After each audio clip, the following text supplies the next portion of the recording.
ജാമിയ മിലിയ സർവകലാശാലയിലെ മുസ്ലിം സംവരണം നിർത്തലാക്കാൻ പോകുന്നു എന്ന റിപ്പോർട്ടുകളാണ് നമുക്ക് വരുന്നത്. വലിയ രീതിയിലുള്ള പ്രതിഷേധം ഉയരാൻ സാധ്യതയുള്ള ഒരു റിപ്പോർട്ട് തന്നെയാണ്.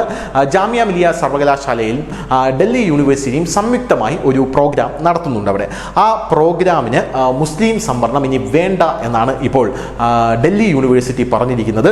ഡൽഹി യൂണിവേഴ്സിറ്റിയിലെ CIC അതായത് ക്ലസ്റ്റർ ഇന്നൊവേഷൻ സെന്ററിന്റെ പദ്ധതിയാണ് ഇപ്പോൾ ഈ മുസ്ലിം സംവരണം അവിടെ നിന്നും പൂർണ്ണമായും എടുത്തു മാറ്റുക എന്നുള്ളത്. മാത്തമാറ്റിക്സ് എഡ്യൂക്കേഷൻ പ്രോഗ്രാം MSc ഇതാണ് ആ പ്രോഗ്രാമിന്റെ പേരെന്ന് പറയുന്നത്.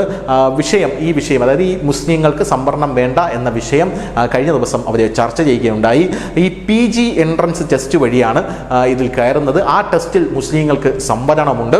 ആകെപ്പാടെ 30 സീറ്റാണ് ഇവിടെ ഉള്ളത്. ഈ 30 സീറ്റിൽ 12 ഓപ്പൺ വിഭാഗം, 6 പിന്നോക്ക വിഭാഗം, 3 എക്കണോമിക്കലി വീക്ക് അതായത് സാമ്പത്തികമായി പിന്നോക്കം നിൽക്കുന്ന ആൾക്കാർക്ക്, 2 സീറ്റ് SC/ST വിഭാഗത്തിന്, മുസ്ലിം പിന്നാക്ക വിഭാഗത്തിനും മുസ്ലിം സ്ത്രീകൾക്കും ഓരോ സീറ്റ് വീതം. ഇങ്ങനെയാണ് അവിടെ സീറ്റ് വിഭജനം നടക്കുന്നത്. ഇതിലാണ് ഇപ്പോൾ മുസ്ലിം സംവരണം വേണ്ട എന്നുള്ള തീരുമാനം കൊണ്ടുവന്നിരിക്കുന്നത്. ജാമിയ മിലിയയിലെ സകല MSc പ്രോഗ്രാം എൻട്രൻസും ഡിജിറ്റലൈസ് ചെയ്ത് കഴിഞ്ഞു. പോരാത്തതിന് ഇനി ജാമിയ മിലിയയിലെ സകല എൻറോൾമെന്റുകളും ഡൽഹി യൂണിവേഴ്സിറ്റിയുടെ നേതൃത്വത്തിൽ പോയാൽ മതി എന്നാണ് ഇപ്പോൾ പറയുന്നത്. സകലതും കൈകാര്യം ചെയ്യുന്നതും ഇപ്പോൾ ഡൽഹിയാണ്. ഇപ്പോൾ വലിയ രീതിയിലുള്ള പ്രതിഷേധം ഇതിൽ ഉയർന്ന് വരുന്നുണ്ട്.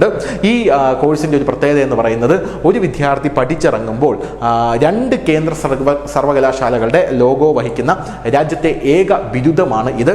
ആ ബിരുദത്തിനാണ് ഇപ്പോൾ സംവരണം ഇല്ലാതാക്കിയിരിക്കുന്നത്. 2013 ഈ കോഴ്സ് ആരംഭിച്ചത്. ആ സമയത്ത് രൂപീകരിച്ച കമ്മിറ്റി 50% വിദ്യാർത്ഥികളെ ഡൽഹി യൂണിവേഴ്സിറ്റിയിലേക്കും 50% വിദ്യാർത്ഥികളെ ജാമിയ മിലിയയിലേക്കും പ്രവേശിപ്പിക്കുന്നതിനായി തീരുമാനിച്ചിരുന്നു. പ്രാരംഭ കരാറിൽ സീറ്റുകളുടെ വിഭജനത്തെക്കുറിച്ചും അല്ലെങ്കിൽ വിതരണത്തെക്കുറിച്ചും വിശദമാക്കിയിട്ടില്ലെങ്കിലും പ്രോഗ്രാമിൻ്റെ ലോജിസ്റ്റിക് കൈകാര്യം ചെയ്യുന്നതിനുള്ള ഉത്തരവാദിത്തമുള്ള കമ്മിറ്റി അക്കാലത്തെ നിലവിലെ അലോക്കേഷൻ മോഡലുമായി മുന്നോട്ട് വന്നതായിട്ടാണ് ഉദ്യോഗസ്ഥർ പറയുന്നത്. എന്ത് തന്നെയായിരുന്നാലും ജാമിയ മിലിയയിൽ ആദ്യത്തെ പ്രാരംഭപടിയായി മുസ്ലിം റിസർവേഷൻ ഒരു കോഴ്സിന് അവിടെ നിർത്തലാക്കാനുള്ള ഒരു തീരുമാനത്തിന്മേൽ ഇപ്പോൾ ചർച്ച നടന്നിരിക്കുകയാണ്. News desk news India Malayalam.